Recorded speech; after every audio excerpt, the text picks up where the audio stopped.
येळकोट येळकोट. जय मल्हार. श्री मल्हारी भक्तांनो, खंडोबा देवाचे अनेक वेगवेगळे मंत्र आहेत आणि प्रत्येक मंत्र हा दिव्य, अद्भुत आणि शक्तिशाली अशाच प्रकारचा आहे. आणि प्रत्येक मंत्राचे एक वेगळेपण आहे, एक वैशिष्ट्य आहे. खंडोबा देवाचा जो मंत्र मी तुम्हाला सांगत आहे तो मंत्र म्हणजे श्री खंडोबा देवाला हृदयाच्या अंतःकरणातून आवाज देणारा असा आजचा मंत्र आहे. कारण हा मंत्र म्हणजे साक्षात खंडोबा देवाचा सहवास असणारा मंत्र आहे. एकाग्रपणाने, भक्तिभावाने आणि खंडोबा देवावर पूर्ण श्रद्धा आणि विश्वास ठेवून या मंत्राचा जप केला असता किंवा हा मंत्र नुसता मनोभावे ऐकला तरीसुद्धा खंडोबा देव त्वरित तुमच्या भावना जाणतात, तुमची दुःख संकट जाणतात आणि तुमच्या मनातील भक्ती आणि श्रद्धा पाहून तात्काळ तुमच्या मदतीला धावून येतात. तुमच्या समोरील दुःखाचा डोंगर असो वा संकट, अडचणी, समस्यांची रांग असो, ती क्षणामध्ये नष्ट करून तुमच्या विरोधामध्ये जाणारी प्रत्येक गोष्ट ते सकारात्मक करतात आणि तुमचं दुःख हलकं करून तुमच्या चेहऱ्यावर हसू आणतात. श्री मल्हारी भक्तांनो, खंडोबाचा आजचा जो मंत्र आहे हा मंत्र खूपच शक्तिशाली असा मंत्र आहे. दुःख, संकट, अडचणी यांना भस्मसात करण्याची शक्ती या मंत्रामध्ये सामावलेली आहे. कितीही मोठी संकटे असू दे, या मंत्रशक्तीच्या प्रभावापुढे ती संकटे टिकूच शकत नाहीत.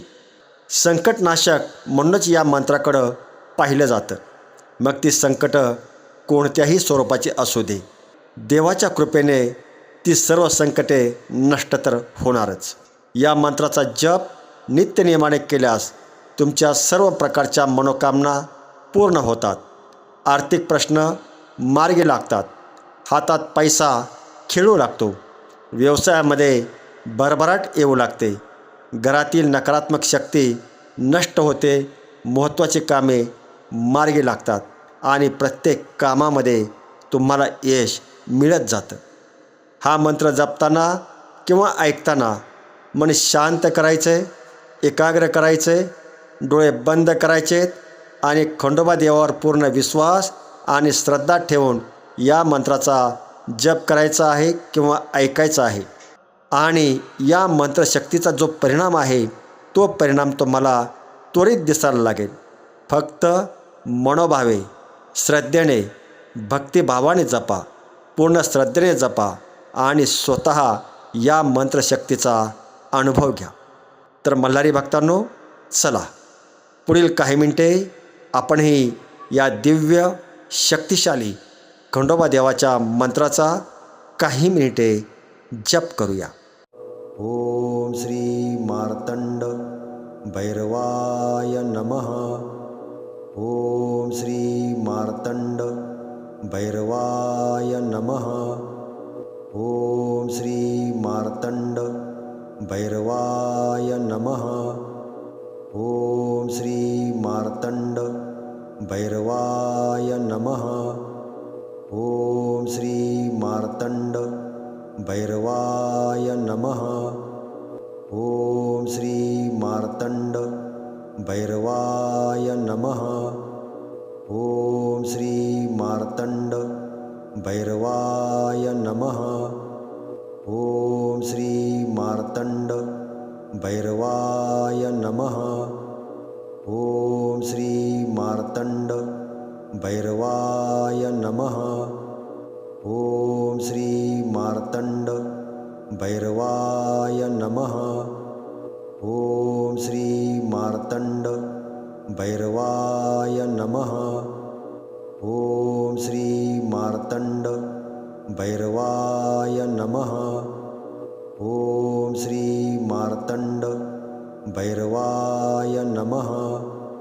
ओम श्री मार्तंड भैरवाय नमः. ओम श्री मार्तंड